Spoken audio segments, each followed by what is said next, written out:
In this video, I'm going to show you how Jesus is literally the Eucharist. To begin, I'm going to present some biblical references to Jesus saying he is the consecrated bread and wine.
As you can see, as far as biblical proof goes, Matthew, Mark, Luke, and John have references to Jesus saying he is the bread of life.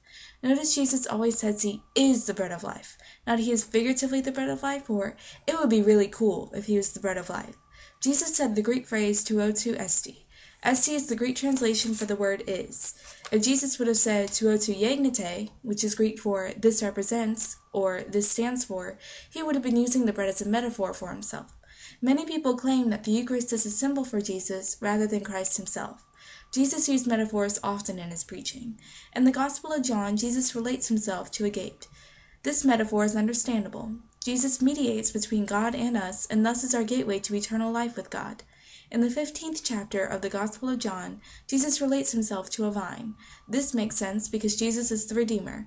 Through his death and resurrection, he enabled us to have eternal communion with God in heaven. Without the vine, there would be no grapes, and without Jesus, there would be no eternal life for us. But in the case of Jesus metaphorically speaking of being bread, what is he saying about his role in gaining us eternal salvation? Is he saying that if we put him in the oven for 15 minutes on 350 degrees, he will get fluffy and toasty? Is he saying that if we ferment him long enough, he will be a tasty beverage? No. Jesus is saying that he is the bread and the wine, and we must consume the Eucharist believing the bread is his body and the wine is his blood in order to be his true followers.